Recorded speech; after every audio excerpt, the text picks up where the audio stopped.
Oh, hey. Hi, Red. Can you hear me?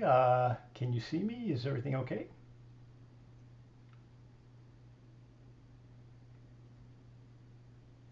I'll use my cell phone.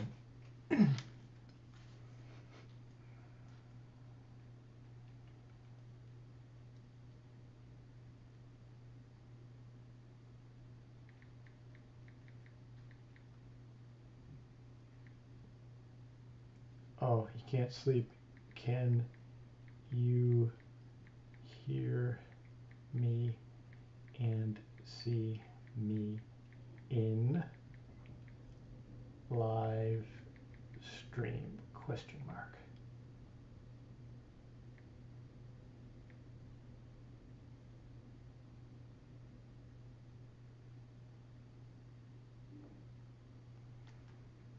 Mm-hmm.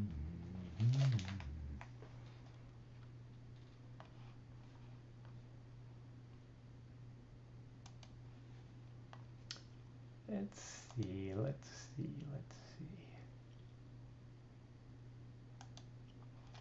Ba, ba, ba, ba, ba. Mute that. Hey, Bezzy. Hi. Hi, Bezzy. Thank you for joining. Hey, Bezzy, can you hear me okay? Can you see me? My camera seems a little, what's the word? Fuzzy. But I don't know, can you, let me just say hi. I'll say hi to you here. Oh, good. And you can see me okay. Am I fuzzy?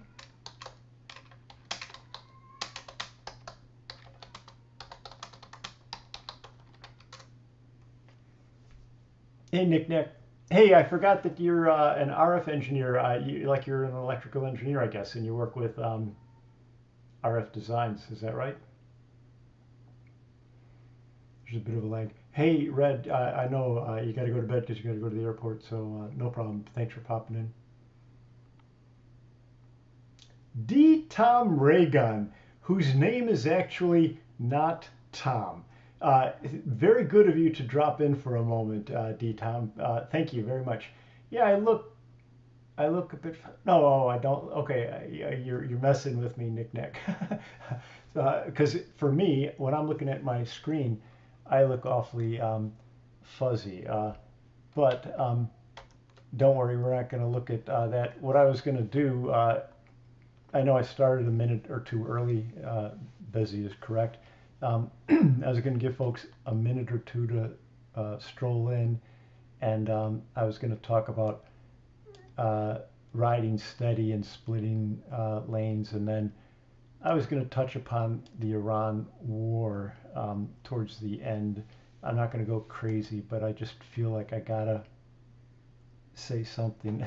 It's not going to be political though, guys. It's going to be about the impact on humanity. But hang on just a moment while I do this. I'm trying to up my game. We need some synth music, right?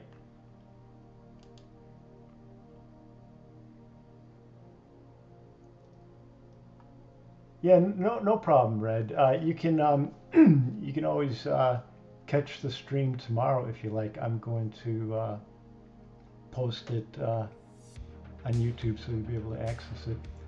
Is the music too loud, guys? I can't tell.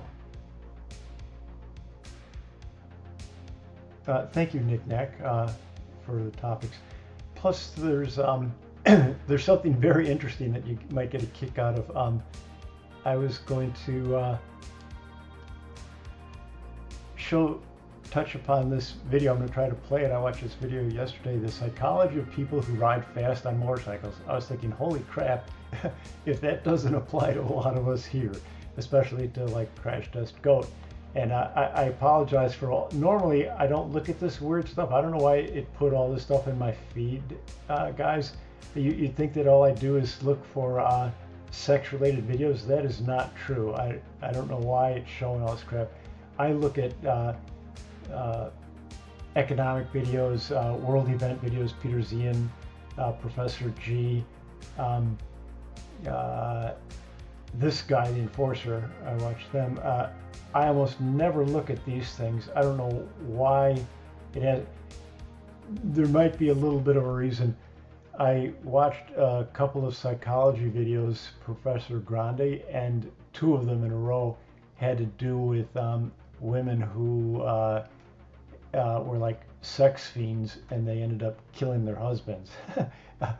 It wasn't death by sex, it was death by gunshot. And so maybe the algorithm thinks, oh, that appeals to you. Anyway, pay no attention to that shit on the side. In fact, I guess I could hide it. Oop, no, I guess not. This, no, I don't know. Let me see where we're at here.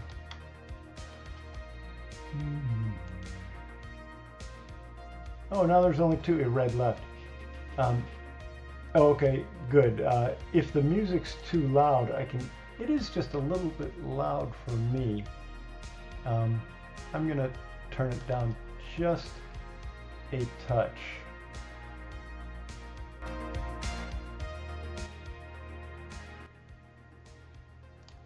There. I think that's a little more appropriate.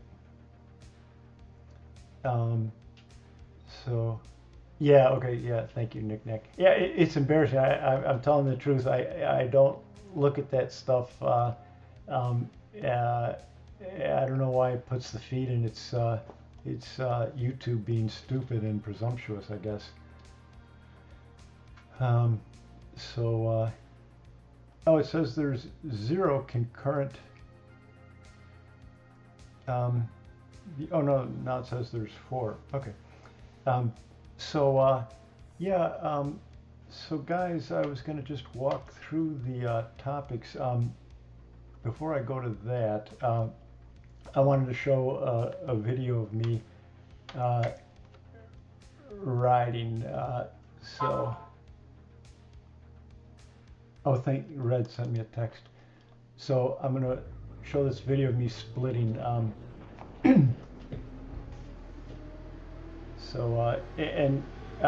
We're not going to watch the whole thing. Don't worry. It lasts 4 minutes long, and I'm going to narrate it a little bit as we go, and then I'll go back and look at chat. See, there's nothing but traffic in Southern California. Actually, this is just a little bit heavier than usual. It's because it's bumping up against rush hour. It's 4 o'clock. But I just want to give you an idea of the splitting I do. And this isn't even tight splitting. This is just whatever. I ran out of time. I was going to find a better video of tighter splits with me, especially when I'm on Pacific Coast Highway. But this is really tame because the lanes are pretty wide. Look how far over the people get. And what you can't see is I put my hand up to say thank you. I used to say just put my hand up to wave, and now I started giving like a peace sign to say thank you for people. For the folks that go out of their way to move way over, the funny thing is cars don't have to move. If a rider's going to take the split, they've already made up their mind that they're good to go, and they're going to fit. And so if the car wants to move out of the way, that's fine, but it's optional, but I can't explain that to them as I'm going by. I'm going through Tustin right now. That's Tustin Market on the right. This is the I-5 freeway north, and this is on obviously sped up so that we don't have to suffer through the whole duration of the thing. Then I'm getting over because I got to get on the 55 north here. There's going to be lane changers, but it's no big deal. I've had almost no trouble.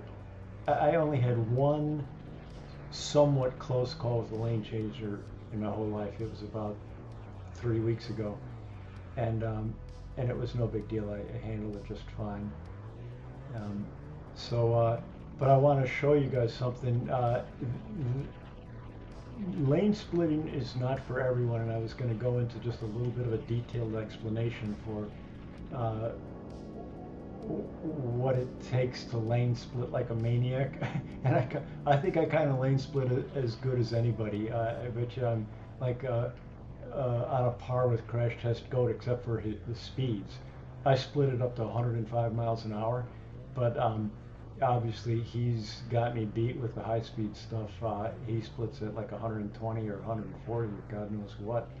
Um, this is a little bit tighter here, and it's going to get tighter in a minute because there's some construction, but that's tight. But you know, not a big deal. But it was tight. But I'm going to show you how bicycle riding is beneficial for splitting, depending on the bike riding that you do. So, getting out of my way. Go, go, go, go. It's almost done. Just take another 30 seconds. See, this is a little bit tight, and plus there's a lot of traffic. People are getting over on the left to get into this toll lane. So I'm a little more cautious, and I'm not trying to set any record splitting here because people oftentimes change lanes at the last minute to get to the left. So I didn't want to push my luck. So now I'm just about going to break out clear. Okay, here we go. There we go. Off to the races. All right. So enough of that. Let me stop it if I can find my mouse cursor. And let me show you a bike ride. So this is 2 weeks ago. We're pace lining. This is on a bike trail. And this is applicable to motorcycles, as you'll see in a second. Because what I realized is I basically had like a 6-axis IMU in my head from my track racing that I've done and all my training on the track, where they've got 3 stripes on a track. They've got the bottom line that you're not supposed to go under, otherwise you're on the apron. That's no good. And they've got the pole lane, and then they've got the stayers lane, which is up on top.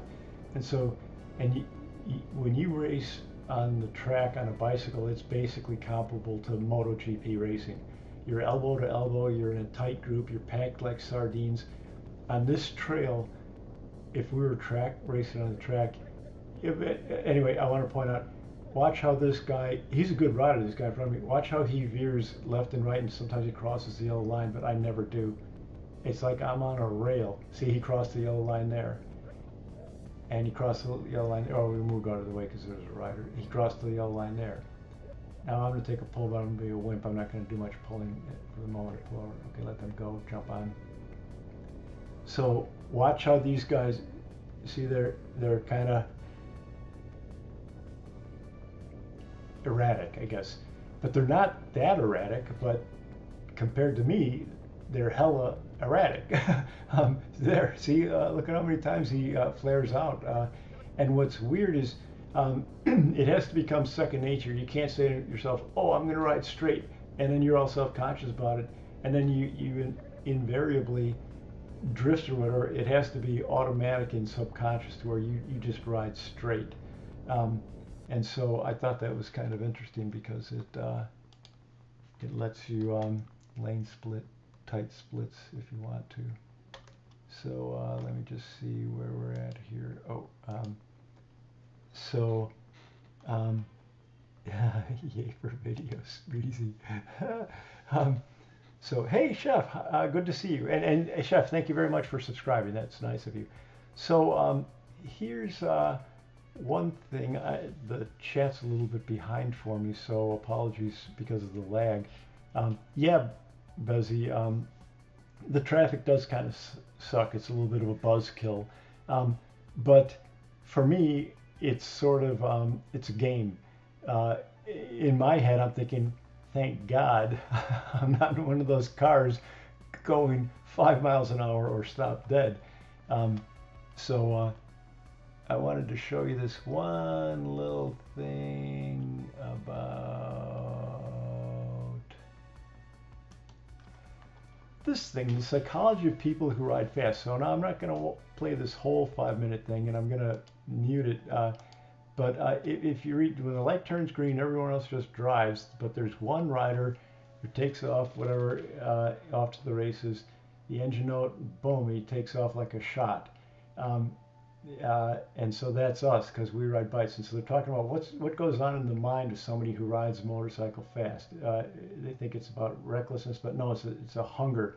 And in fact, I think I might have the speed set a little bit fast. Let me see. Oh, it's normal. Shit. Um, they're running towards the only moment that feels real because when the human mind is at rest, it wanders and it's thinking about all kinds of stuff. But when you're going 120, your mind is riveted on what's going on and doesn't have time to wander because you need to be plugged in with full attention on everything that's going on. The same thing holds true for lane splitting. I am really paying attention to all those cars because you got to be prepared for lane changers. And so the rider isn't escaping the world, they're engaging with it at a resolution that most people never experience. And neuroscientists have studied this, saying that they found that it's counterintuitive that the expert riders are operating at the limit of their prefrontal cortex, which is where frickin' Crash Test Goat is and what he's doing. And so the inner critic goes quiet, and there's simply no room for any other distractions. It's called transient. Well, let's see what they call it. Let's see what they call that. I'll pause. There's no transient hypofrontality, and apparently that's where you're using all of your prefrontal cortex and all the other parts of your brain are switched off because you're in survival mode and you're living for the moment's excitement. And so here's where it gets interesting. There's a paradox that that riders obsessed with speed have, that they viscerally understand the difference between controlled aggression and chaos. When you push past the limit, you know exactly where the edges are because they've mapped it with their body and their imagination, the gap between perceived recklessness and actual precision. And that's Crash Test Goat, isn't it? Guys, you're making thousands of micro corrections that most people, Karens or other people look at riders as a menace. But yeah, I think it's more dangerous to sit in the slow lane. You're just a target. They encourage you to swim upstream. Now, Goat goes like a guided missile. He's not swimming, he's racing. But anyway, everything else, let's talk about what's fast and what it actually feels like. Okay, this is the philosophy or distance between observers and riders. Okay, observers can't appreciate what it's like to be a rider and see what's going on, from their vantage point. They're viewing it from their vantage point in a car, but they don't know what it's like to have mastered it and be able to make the bike do what you want it to do at will.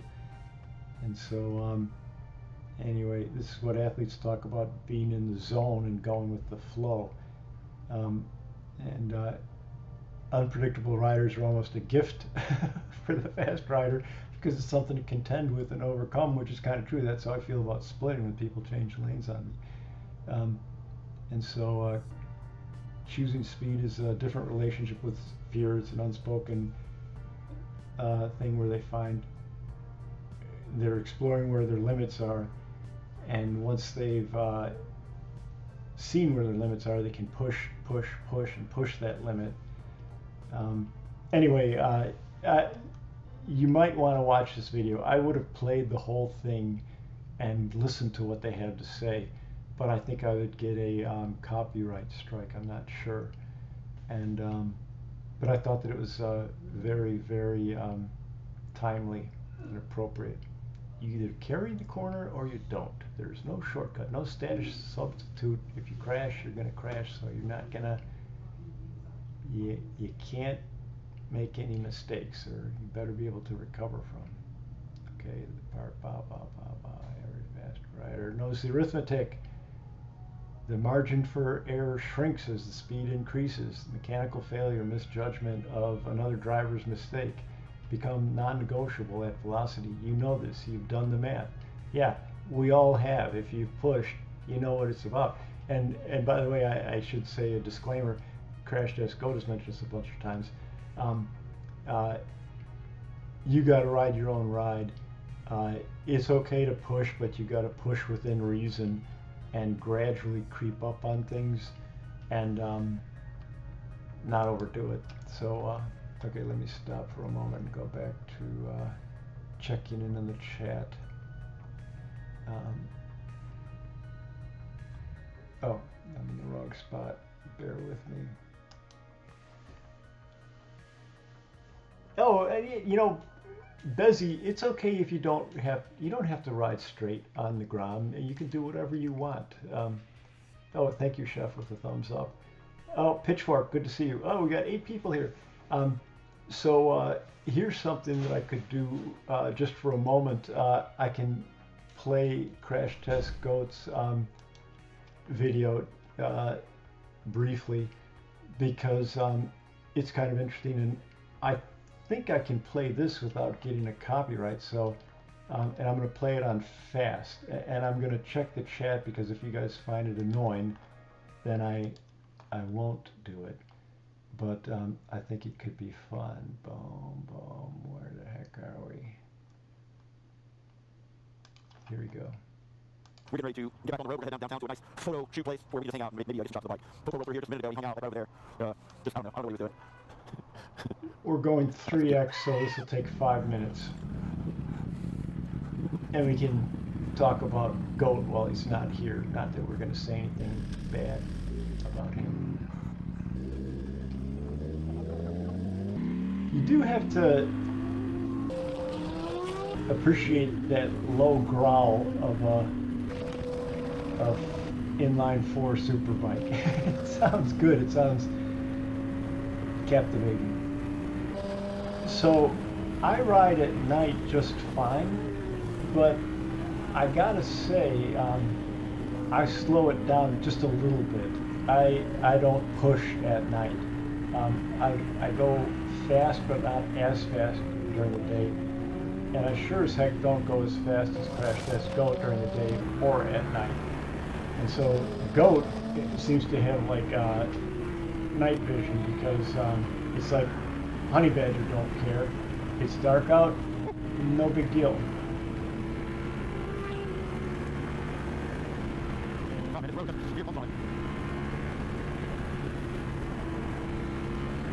Goat's videos are very good. I gotta say, the way that he jumps between the front camera and the rear camera, I like that stuff. I like the perspective on things. You get to see where the rider's coming up.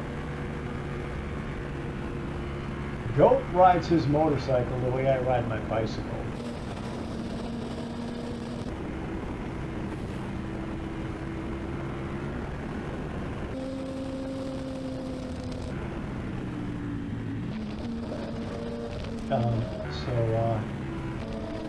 Anyway, so he just did a split at 95 miles an hour, which is tame. That's not going to set any records, but that's just a walk in the park for Goat.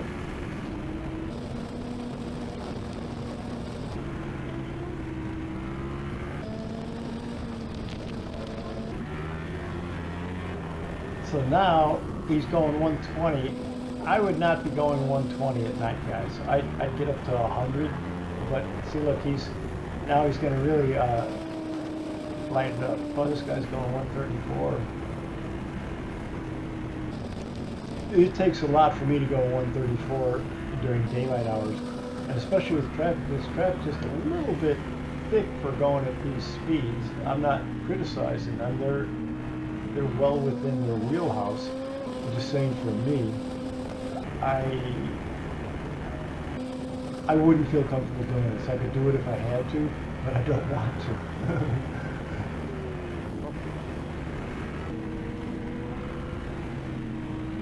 But if I was out there in Houston with them, and I was riding with Crash Test Goat and slow R6s, I'd probably hang with them. I mean, if they lit it up to 150 and north of 150, then they'd lose me. I'd say no. But at these speeds with this and following their lines and feeling like I'm invincible and I've got the aura of Crash Test Goat with me, I'd be doing this stuff with them. It's the classic monkey see, monkey do kind of a thing. I did a night ride with a bunch of hooligans, this was like 2 years ago, and they were out of control. And you know how they say when you're in a group,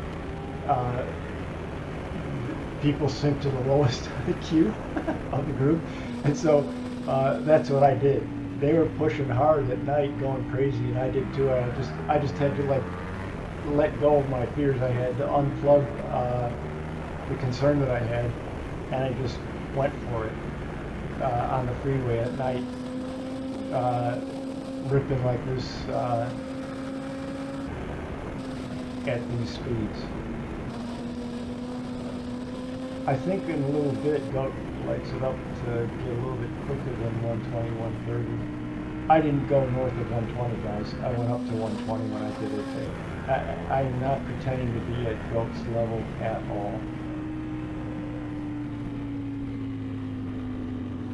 So, let me stop. Here they are being responsible on the overpasses because they don't want to go flying squirrel. I zipped on all these roads, guys. I did the 610 loop when I was in Houston.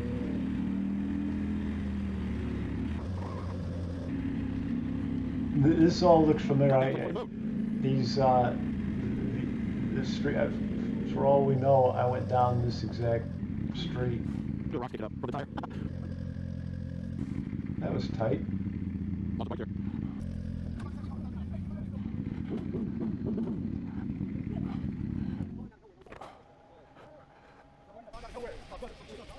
Are they going to have a photo shoot in this one, or is that a different one? Yeah. Goat. All right, which one cameras off?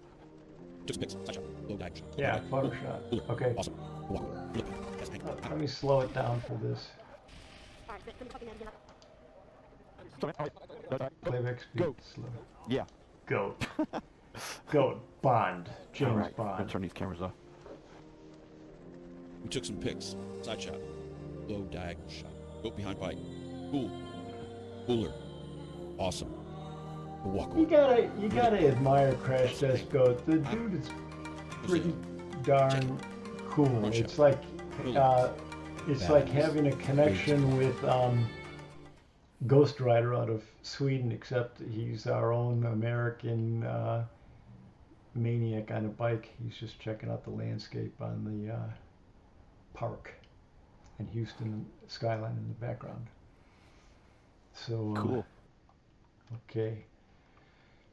Yeah, see, I watch The Enforcer all the time. I watch this Jake Broga all the time. Sometimes I watch these crime things, and it turns out there's a disproportionate number of videos with women going like apeshit or crazy. And maybe I click on them once in a while, and then I get a higher number in my feed. I don't know, but let me just check into chat. Yeah, the mosquitoes would get you at night. You're right. Hey, Seth, good to see you. So, Seth, you. Oh, I missed it. Somebody disrespected Goat. Knick-Knack was saying something.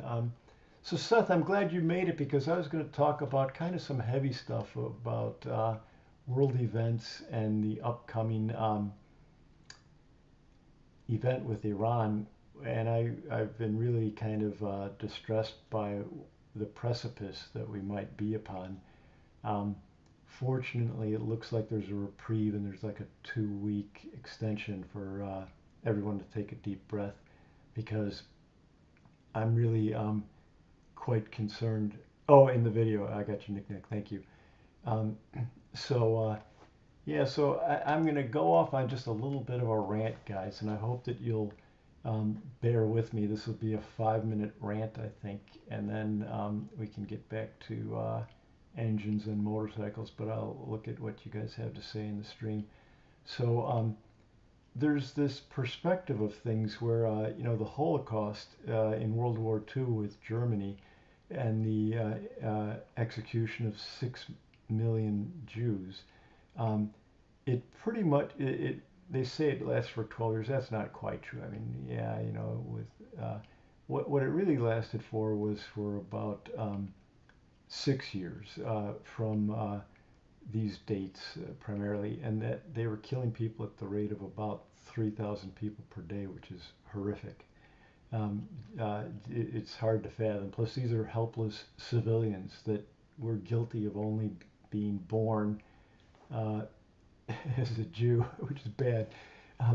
But what happened in Iran in February is in the same ballpark as the Holocaust. They say that between 30 to 40,000 people were killed in 1 month, 30 days, and it could well be as high as 50 to 60,000. And so the range is like 1,300 per day to 2,000 per day.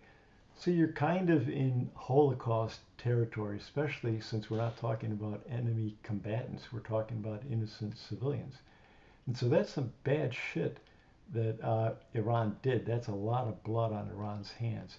And then they funded Hamas, they funded the Houthis, they funded Hezbollah. You know, the Houthis are shooting missiles off of the coast of Yemen at ships, and then they funded the Hamas military event, which just terrible suffering. And I'm not trying to condone Iran's behavior and treatment of the Palestinians, which I think is appalling. It's just terrible, guys. I feel very, very sorry for the Palestinians, and they don't get enough voice, I don't think. But nonetheless, it was really ugly. It was ugly for the Israelis. It was ugly for the Palestinians, and it was largely fueled and funded by Iran. And then you throw in the possibility of them getting nuclear weapons, which is not good. So I wanted to talk about nuclear weapons just for a second. So I was 6 years old when I saw this video. Be sure and remember what Bert the Turtle just did, friends, because every one of us must remember to do the same thing. That's what this film is all about. Duck and cover. Notice the cheery music. Paul and Patty know this. No matter where they go or what they do, they always try to remember what to do if the atom bomb explodes right then. It's a bomb. Duck and cover. You're already dead, but Sundays, never mind holidays, that. vacation Picnic time. We must be ready The every mosquitoes day, are gonna get all you. the time, to do the right thing if the atomic bomb explodes. On Duck your head. and cover. That's the first thing to do. Duck and cover. Duck and First, cover. you duck, and then you cover. You duck and cover. That was me in first grade, guys. Honest to God. They showed this video and they had us fucking get out of our seats and crawl under our desks just like what you're seeing. I lived this. Duck and cover. That's what we were brought up with in 1964. Tight. Duck and cover under the table. It's a bomb. Duck and cover. It's a bomb. Duck and cover. I love the cheery music. Duck and cover. Okay, so 3 months later, I had a cheerier moment watching the Ed Sullivan Show as a 6-year-old. The Beatles were invented, and I watched their first performance February 9th, 1964, and they performed these songs. And then the next day, Monday, because the Ed Sullivan Show was on Sunday night, I'm riding my bicycle, my little bicycle, and I had my friend on the back, and we're singing the song, I Want to Hold Your Hand. We're trying to harmonize like Paul, John. So I learned German from traveling through Europe so much. I kind of clicked with the German people, and I got to be very good friends with a number of German people, German families. When I go over for the trade show, we'd stay in their homes. And Germany's different, guys. When you go out to restaurants, people share tables. It's called Gemütlichkeit, and so you share tables in a restaurant with strangers. You could be two guys sharing a table with a family or a husband and wife or whatever, but they're really earthy, genuine people. And so the hotels, there wasn't adequate hotel space, and so oftentimes you'd end up staying in a German family's home, and you'd be like a family member for the 2 weeks of the trade show when you're there. So I got such a kick out of it. I learned German, and I had this German teacher, and it turns out she also tutored the Shah of Iran's children, and so she told me all about her experience with the Shah and what unfolded when he was overthrown in Iran. And she also told me about how, as a 12-year-old girl, when World War II ended in September 1945, they paraded everybody, including the children, including this 12-year-old girl, to see the concentration camps. And so I've been to Germany. I've been to Germany 25 times. This is Checkpoint Charlie. They make it, it's a nice, cheery little photograph. This is what it looked like when I visited. It was a dreary, cold March day, and I went through. The Berlin Wall had just opened up. I couldn't believe that East Germany was going to be reunited with West Germany. It hadn't been reunited yet, but the wall was opened and you could go through. So I got a visa. I went through there. They had frickin' Stasi with machine guns, the Stasi police with machine guns all over the place, very unnerving. Go through Checkpoint Charlie. This is what Checkpoint Charlie looked like in 1945. And this is what Dachau looks like. It's a concentration camp outside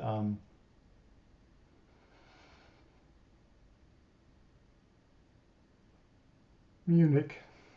I've been there twice.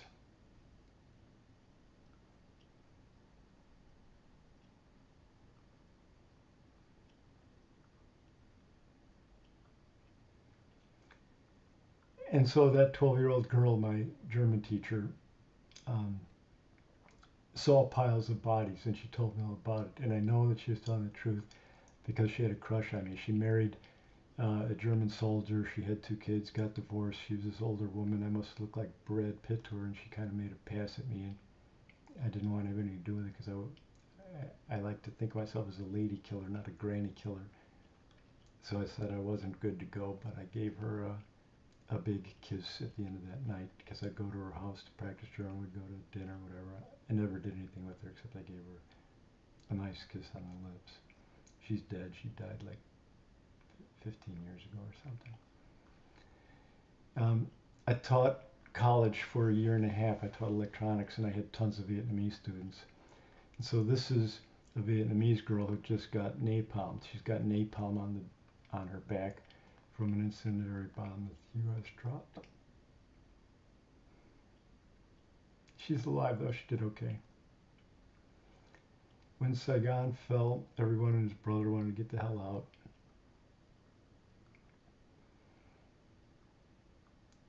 John McCain flew sorties over Vietnam.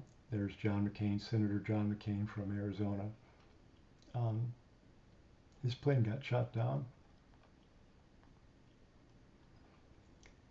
He broke both arms and his leg, and he was subjected to brutal torture, starvation, and solitary confinement.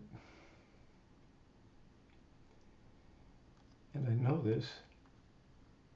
Here he is when he landed in the water. He told me that they tortured him. They roughed him up. These people roughed him up with the broken bones, similar to the way the cops do when a motorcycle rider crashes and the cops run, get on the ground, put your hands up, whatever, all this bullshit, but on steroids.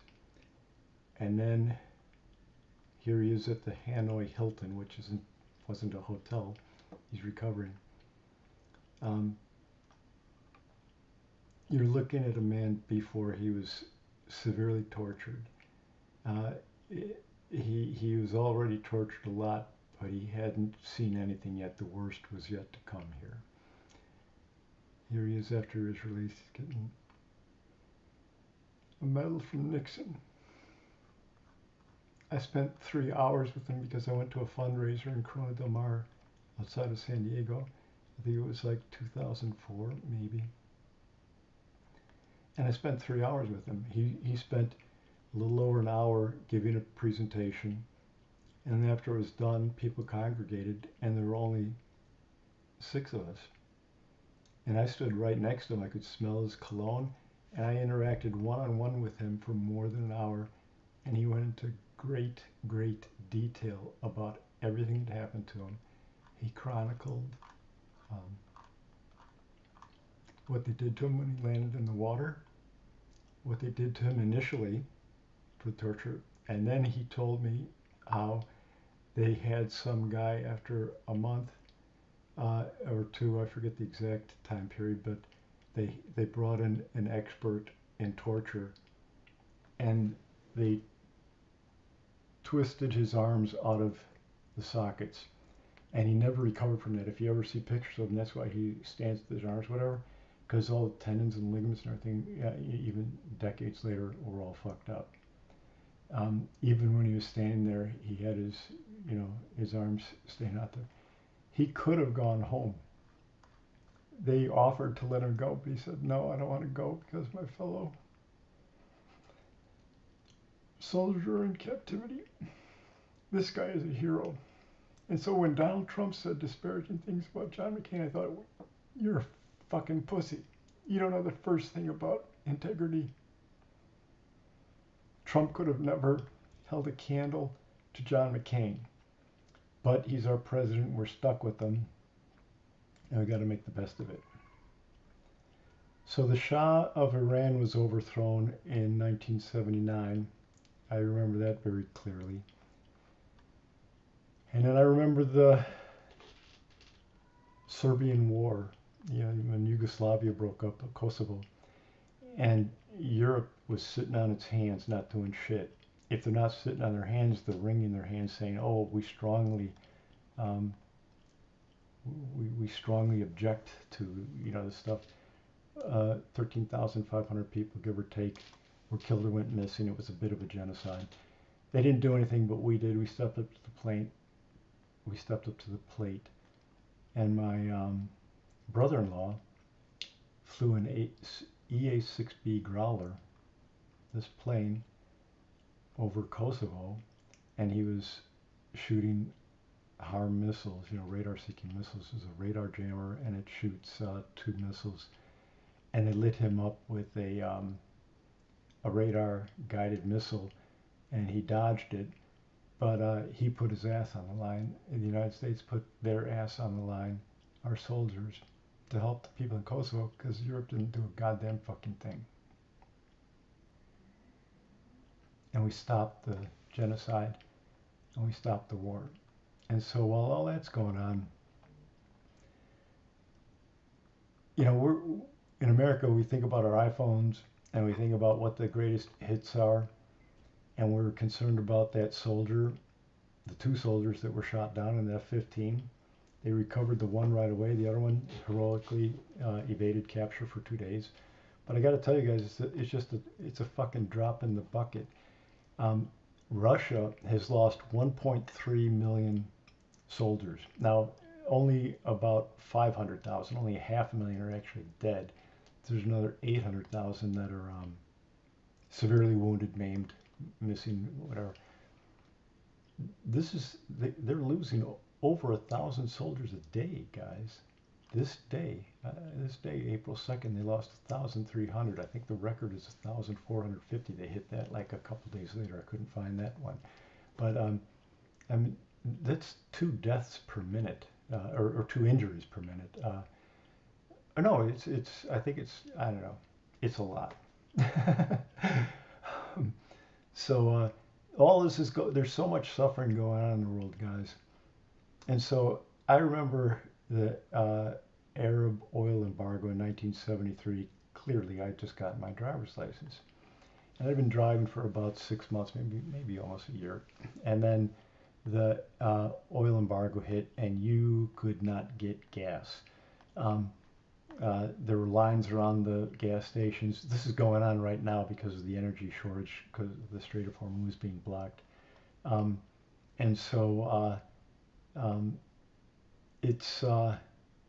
it reminds me of the mid-1970s when the U.S. was having severe oil shortages, gasoline shortages. You could only get gas on even or odd days depending upon your license plate. We're fine. We've got all the oil that we need, guys. The price has gone up. It's hitting our pocketbook, but the U.S. is energy independent. We're fine. The problem is the rest of the world isn't fine, and here's where it gets ugly. 20% of the global energy exports are blocked because of the Strait of Hormuz, because of Iran, and they don't give a shit. And if they had gotten nuclear material to make a nuclear bomb, they would do it, and there's a very good chance they would use it.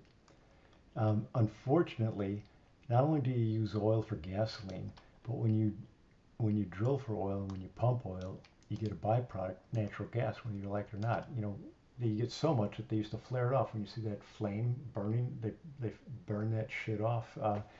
Um, anyway, natural gas is super important, and it's used for fertilizer. Did you know that fertilizer is largely made from natural gas? And so with 20% of the global energy being blocked, that's 20% of natural gas. We're going to be fine, but Europe's going to be cold and people are going to starve. And this is so weird. We just had a while back, like 2 years ago, we were giving the Russians shit because they were blocking grain shipments out of Ukraine, and people are going to be starving the same way that people starved when I was a kid in China under Mao. They had like, I don't know how many, 1 million, 2 million Chinese people starved to death because he wanted to make steel and wanted to move them all into the cities. But now this is going to be happening because of this natural gas shortage, fertilizer shortage. There's going to be people around the world starving. The U.S. won't starve. We got more food than we know what to do with. We got more oil than we know what to do with. But there are other countries that are going to be suffering just unfathomable amounts of pain because of this going on. And you can argue it's because Trump initiated this war, or it's because Iran. Look, Iran just bombed the gas fields in Kuwait and the UAE, and they're the ones that have the Strait of Hormuz closed. We didn't close it. We'd like to get that stuff moving. We'd like to keep the global economy going. So you got these two impossible things. You can argue Trump is an idiot and he's reckless, and he sends a tweet out on Easter saying open the Strait of Hormuz, and you know, we're dropping bombs like assholes, you know, imperialist Americans and all. But meanwhile, we've got a Holocaust going on, folks. The fucking IRG, Iranian Revolutionary Guard, is executing literally thousands of people every single day, their own people. There's a Holocaust going on right now under our noses. And once again, Europe isn't doing a goddamn thing. But we are. But we're taking all the shit for it. And we could have played our cards better. And I more often than not, Trump is kind of an idiot. But sometimes he's right. And it hurts, it pains me to say he's right. But sometimes he is right. But the idea of bombing Iran back into the Stone Age, I don't like that, because there's going to be so many innocent civilians killed in the process, and then you got a humanitarian crisis, and then, oh my God, and then Iran's taking out energy infrastructure in the Middle East, and so the whole world is suffering. And this is all going to come back to haunt us, because you can't have oil be taken off the market and having all these other countries suffering with food shortages and energy shortages, and Europe not having natural gas and oil to keep their industry going, or even to keep, you know, their homes heated when the winter comes around in 8 months or so.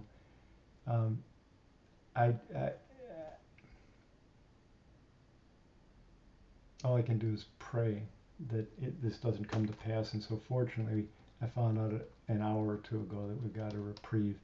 So the one thing that I was going to say, the only thing that I can say is, there's this song called Change the World by a group called 10 Years After. And I wonder how many of you have heard it. Not that, that's the Enforcer.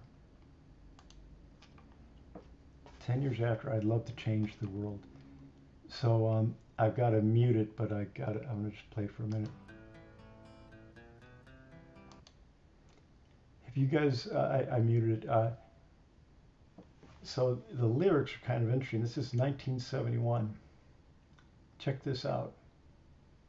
Everywhere is freaks and Harrys, dykes and fairies. Tell me, where is sanity?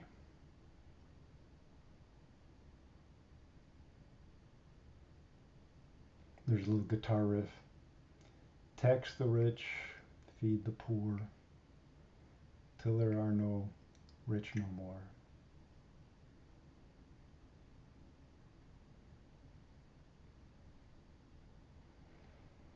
I'd love to change the world. I'm gonna sing it, but I don't know what to do. There's a guitar riff. So I leave it up to you. It's a really good song, and I bet you a lot of you haven't even heard of it and you don't know anything about it.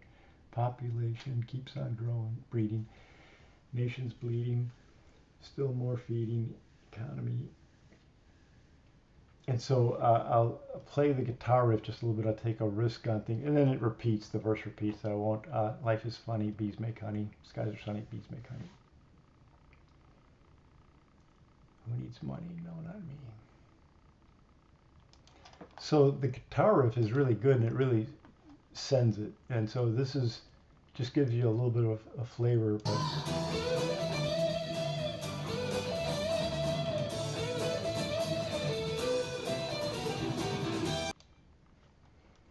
So now I'll go back to, I'll get off my soapbox and I'll look at the chat.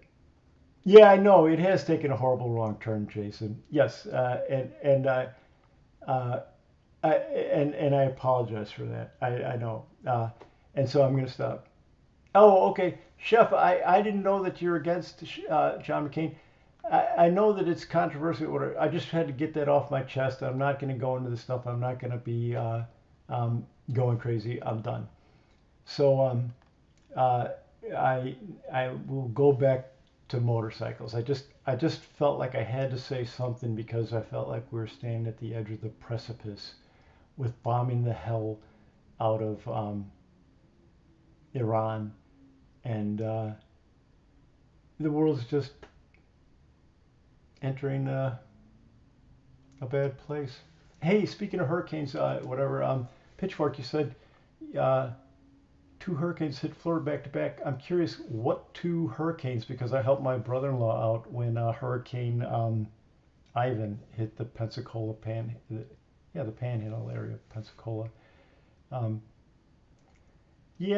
know, Chef. McCain was the swing vote for the Affordable Care Act. Maybe that's what has you angry with him. And I realize that was highly controversial. Some people praise him for it. Some people despise him for it. But I can't. I have mixed feelings about it myself. Anyway, and so Seth, I know you like America, but you also recognize that we have shortcomings, and none of us are perfect. Human beings are not perfect. Okay, let's see. Yeah, the founding fathers were remarkably bright. Pitchfork. It's easy to take them for granted and not fully appreciate them, but humanity has been grappling with some very deep, serious problems for a long, long time, and none of this is new. We just get reprieves from time to time. But Oh, we got 10 people or so. Hopefully I haven't pissed off too many people. I'm not trying to irritate anyone. I just had to vent a little bit. Okay. Thank you, Nick Nack. And Seth, thank you for your support of America.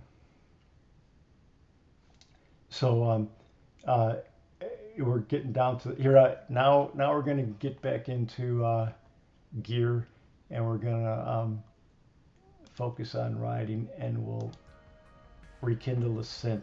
And now we have resumed normalcy. So let's see.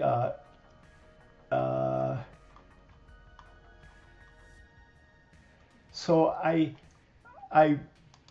let me just say, should I stick just to motorcycles? And I realize that motorcycles is the primary thing, but there's some interesting stuff, guys, that's happened where the president of NVIDIA came from Taiwan, and he became an American, and he worked at Denny's as a busboy, and now look, they've got a market cap of $4.3 trillion.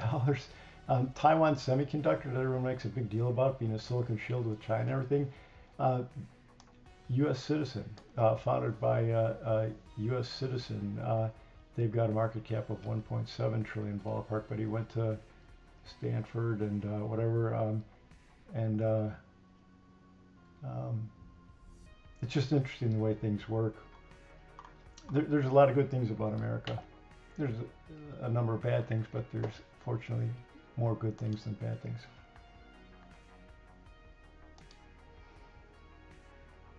Well, thank you, Chef. I appreciate you, dude. But yeah, there's a couple of other topics that I was going to talk about with motorcycles. Not now. We're out of time for this stream, and I'm not going to go off the deep end like I did for the last 20 minutes ordinarily. That's just not my nature, but I just have had such a weight on me with what we're facing with Iran. Yes, and I didn't know that they were cousins, Adventure Idaho, but I knew that he worked at AMD. Yeah, how about that? It's a fascinating story about Jensen Huang. Huang, however you pronounce his name. Too late. Nick Nack says too late. But there's a couple of motorcycle-related topics that I was going to talk about for the rest of the streams this week. So yeah, the focus will be primarily on motorcycles and engines, and we'll talk about bore and stroke and horsepower, and why motorcycle engines make more power per cc of displacement than car engines. And there's very, very good explanations for this, and why Hayabusas tend to be turbo boosted more than other motorcycles. There's kind of a bunch of interesting things to talk about that are related to motorcycles. So all right, I'm looking at chat and there's a delay, but we're about to end. I just want to give everyone, Miki, hey Miki, good to see you. Torque. Oh yes, Nick Nack, yes, you bet your ass. We're going to talk about torque and horsepower, and I've given that some thought, and I will collect my thoughts. And yeah, baby, we will do a deep dive on torque and horsepower, and there's some surprising things. Did you know that some Harleys have a faster 0 to 60 than any Ducati ever made, which is really weird. But most Harleys can't go over about 100 miles an hour. Not only do you get a speed wobble, but the engine won't even go that fast. There's some exceptions. There's a couple of Harleys that'll go up to 130, but that's about it. Harleys are slow, but they're quick off the line, believe it or not. So, okay. That's all I had, guys. I guess I'll end it there because we're just about out of time. And thank you all for showing up. I appreciate you, and I appreciate you tolerating me. Okay. Bye-bye, guys.